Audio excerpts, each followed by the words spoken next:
Por que fazemos o que fazemos? Esse é um questionamento do filósofo Mário Sérgio Cortella. Mas não somente dele, de todos nós. Qual o propósito e o que queremos quando acordamos cedo para trabalhar? Fala pessoal, aqui quem fala é o Udi. Segunda-feira, o alarme toca. Você não quer levantar da cama. Qual a razão? Se for estresse, você só consegue evitar quando compreende o motivo de fazer o que está fazendo. A rotina muitas vezes nos leva ao desânimo. Um propósito te tira da vida banal, automática, robótica e sem reflexão sobre o fato de existirmos. O que fez? Por que fez? O que não fez? Não fez por quê? O que fez e não deveria ter feito? Por que o fez? O que não fez e deveria ter feito? Por que não fez? Quando busco um propósito, uma vida que entenda as razões pela qual eu faço e pelas quais deixo de fazer algo ou que não faço. No trabalho, as pessoas hoje não querem só um salário. Buscam ser reconhecidas, ser valorizadas pelo que faz, que leva ao pensamento do filósofo Karl Marx, o alienado. O alienado é aquele que não pertence a si mesmo, se refere a tudo que produzo, mas não compreende a razão, só sou uma ferramenta para que as coisas aconteçam, mas não decido sobre o destino das minhas ações. Um trabalho alienado provoca uma série de desconfortos. Como colaborador, funcionário, quero clareza daquilo que faço. Isso dá mais sentido a mim mesmo. Reconhecimento é uma questão chave nisso. Preciso me reconhecer nas atividades que exerço. Buscar um sentido no que faço. Porque quando faço algo e me reconheço nisto, eu conheço a mim mesmo, de novo. Só sei quem sou quando vejo fora de mim. Eu me vejo fora de mim quando vejo minha obra feita. Então me realizo. Como um pedreiro que constrói um prédio. Ele se realiza ao dizer que construiu. E a noção de trabalho é tão forte entre nós que ultrapassa outras esferas da nossa vida. Até a noção que temos de saúde está ligada à ideia de trabalho. Você só se considera saudável quando pode voltar a trabalhar, não quando é capaz de passear, transar, cantar ou dançar. O propósito original do trabalho é que não nos deixa morrer. Afinal de contas, somos seres de carência, de necessidade. Ou construímos o nosso mundo, ou não há como existir. Temos de trabalhar. Podemos fazê-lo para a mera obtenção da sobrevivência, ou também como um modo de marcar nossa presença no mundo. Eu fiz isso. Essa é minha obra. Karl Marx fazia uma distinção entre dois reinos, o da necessidade e o da liberdade. No reino da necessidade, eu não posso deixar de fazer aquilo que faço, senão pereço. No reino da liberdade, a vida é uma escolha. Segundo Marx, existe uma diferença entre ser livre de e ser livre para. Se você não for livre da fome, da falta de abrigo, da falta de socorro médico, você não é livre para outras escolhas. Uma parcela das pessoas é livre da miséria, da penúria, da carência, e é livre inclusive para dizer: não vou ter um trabalho regular, vou viajar. Para ser um mochileiro é preciso ser livre de uma série de outras restrições. Não adianta imaginar que um menino pobre da periferia colocará uma mochila nas costas e viajará para a Austrália. Um garoto de família mais abastada seria capaz de fazer isso, porque ele tem contatos. Já armazenou na sua mochila vivencial uma série de ferramentas que o permitem essa experiência, porque é privilegiado. Para o outro não há escolha, ou trabalha ou morre.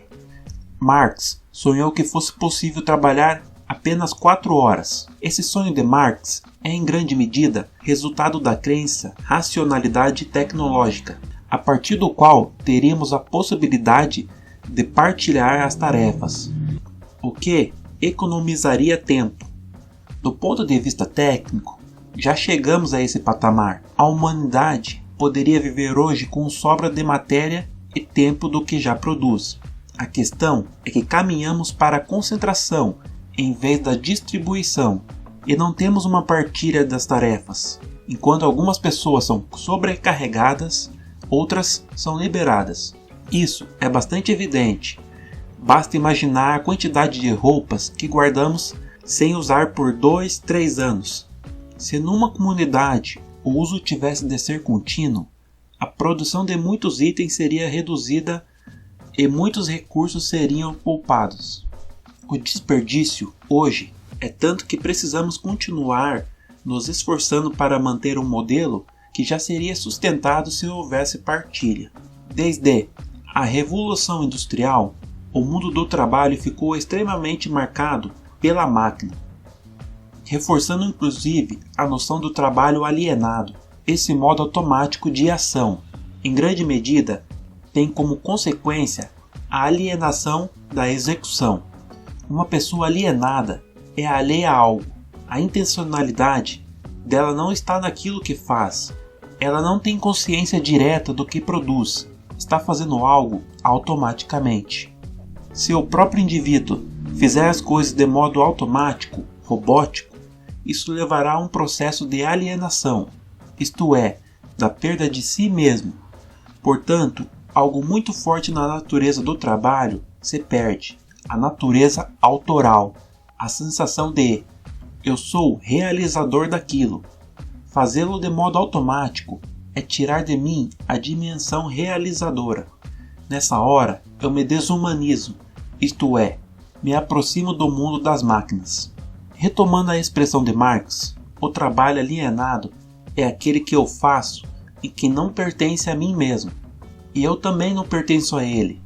Nem o que eu faço é minha propriedade, nem eu sou propriedade de mim mesmo. O trabalho alienado é aquele que é estranho a mim.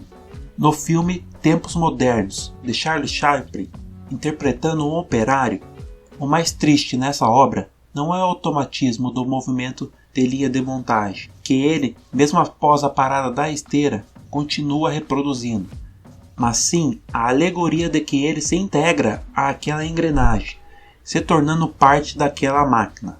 Alguns até poderiam dizer que seria muito bom se um trabalhador fosse obediente, servil, não pensasse e apenas executasse. Pessoas com essa condição podem ser pouco produtivas, já que não têm a iniciativa, autonomia ou criatividade. Portanto, pode ser substituída por um robô. E a palavra robô significa escravo. Aquele que faz o que lhe é ordenado. Uma pessoa consciente das razões pelas quais faz aquilo que faz é muito mais eficaz. Nessa concepção, uma empresa inteligente tem funcionários que também pensam em razão daquilo que estão fazendo. Quem começa o dia do trabalho com um nível de tristeza precisa reinventar as razões pelas quais faz aquilo que faz. Isto é, qual o seu propósito? Se esse propósito for somente ganhar dinheiro, então não sofra. É para isso e pronto. Se for realizar-se, ter uma percepção autoral, obter reconhecimento, então esse é o lugar ou o ofício errado. A pessoa que sofra demais com a chegada da segunda-feira, na verdade ela não está se encontrando naquilo que faz, sempre aspirando à chegada da sexta-feira. Por outro lado, claro que a perspectiva de que eu posso aspirar aquilo que virá sempre aumenta o prazer da espera, não necessariamente da realização. A encrenca não é dizer hoje é sexta-feira, é aguardar com tanta ansiedade que chegue esse dia que não se consiga aproveitá-lo por absoluta ansiedade. Aí caímos na rotina. A rotina pode ser inclusive altamente libertadora. É ela que permite a organização de uma atividade, garante a maior eficiência e segurança naquilo que se faz. O perigo é quando a rotina deixa de ser algo que me prepara melhor para aquilo que estou fazendo e passa a ser algo no qual eu não presto mais atenção. Isto é, quando a repetibilidade se torna automatismo. Há uma diferença entre a rotina, na qual eu faço uma atividade notando a sequência correta e a completo, e a monotonia, em que faço sem perceber. Seja na relação efetiva, seja na relação do trabalho, você é distraído quando é capturado pela monotonia. Por isso, a monotonia é o principal adversário da motivação. É muito comum no mundo do trabalho ouvir as pessoas dizer: não me reconheço naquilo que faço. Não é só um reconhecimento do tapinha nas costas, do abono ou da participação dos lucros. É um reconhecimento autoral. Cada vez mais desejamos o autoral. A percepção de autoria é necessária para que a pessoa se construa como um indivíduo, que não é descartável, que não é inútil. Uma vida com propósito é aquela que sou autor da minha própria vida. Eu não sou alguém que vou vivendo. E por que o trabalho é importante? Porque ele também nos molda e faz ser quem somos hoje. Um marceneiro que durante anos trabalhou na sua profissão e se aposenta, se vê sem um propósito. Seria como se, deixando de fazer sua profissão, ele se desfez. E como me motivar no trabalho? Há uma diferença entre a motivação para algumas pessoas. O dever é a motivação. Em determinadas atividades, principalmente no campo da saúde, na área militar, no corpo de bombeiros, a própria percepção de dever já é a motivação suficiente. Isto é, a ideia de que se existe uma tarefa a cumprir, ela deverá ser cumprida, a qualquer custo. A principal causa da desmotivação é a ausência de reconhecimento, quando o profissional não é objeto de gratidão pelo que faz. Embora o indivíduo saiba que é um emprego, ser só mais um empregado é um fardo muito maior. Vale a pena trabalhar nesta empresa? Qual pena? Existe ali uma condenação prévia? Essa percepção, sempre danosa, martirizante, é agravada quando não se obtém reconhecimento pelo que é realizado. Mas quando alguém diz: eu quero fazer só o que gosto da vida. Lamento, isso não é possível. Todo mundo gosta de fazer o que gosta, mas é preciso ter consciência de que no desenrolar da vida, o profissional, para fazer o que se gosta, é necessário passar por etapas, não necessariamente agradáveis no dia a dia. O caminho não é marcado apenas por coisas prazerosas, mas se existir um objetivo adiante, um propósito maior, quem tem um trabalho maçante no dia a dia não vai dizer que gosta daquilo, mas pode gostar do resultado gerado por aquele esforço. Gente que se orgulha do produto final, quando olha e vê que tem parte naquilo, fica animado, pois tem a ideia de pertencimento e de que contribuiu para a realização do todo. Eu sou eu e minha consciência. Os caminhos que tomamos são fruto de escolhas. Vale lembrar que a prioridade é uma palavra sem plural. Se você põe um S, deixa de ser prioridade. Quando alguém diz que tem duas prioridades, digo: então você não tem, precisa fazer uma escolha. A prioridade requer exclusividade. Se você deu conta dessa, estabeleça outra. Ou então, abandona essa e passa para a próxima. E se não tem uma prioridade, é um procrastinador. A procrastinação contínua é um distúrbio. Ela é, acima de tudo, um indicador de que a pessoa tem medo de realizar aquilo. Isto é, ela tem um temor, porque se realizar o que tanto desejou, pode não ser aquilo que, de fato, vai felicitá-la. Tenha em mente: um dia eu vou ser escritor, e não o fazer permite que se viva o sonho. Portanto, se viva mais a expectativa do que a realização. Por isso, a procrastinação, como maneira de fruição do imaginário, é muito forte. É o campo do desejo não realizado. Seja o desejo platônico, entendido como aquele que a pessoa se contenta com a representação, pois é muito mais fácil romantizar a ideia. Quem projeta: eu vou ser um pintor, com certeza não fica se imaginando desesperado, tendo que vender o quadro. disputando mercado em galerias ou passando a noite inteira com uma crise de criação. Normalmente se imagina com a galeria lotada, recebendo homenagens e tendo suas obras expostas em uma bienal.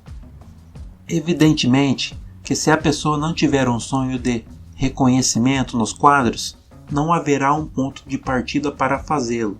O problema é que muitas vezes se esquece que para chegar a esse patamar há todo um processo desgastante de uso do tempo e frequentemente sai do campo do sonho e migra para o campo do delírio. É essa pessoa que procrastinam porque elas desejam o delírio e não o sonho. O sonho é um desejo factível, o delírio é um desejo não factível. Uma parte da procrastinação tem como fonte maior a ideia de que eu não quero realizar, mas apenas desejar que algo fosse assim. Como não será, eu posso dar um passo naquela direção. Alguns adiam para o período da aposentadoria. Agora vou ter uma loja.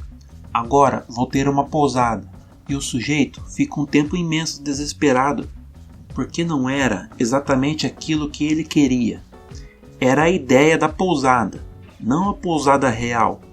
Ele não queria o bistrozinho.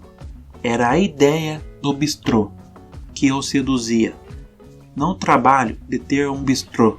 Essa simpatia pelo sonho não é necessariamente a realização dele, e muita gente se acalma quando carrega isso.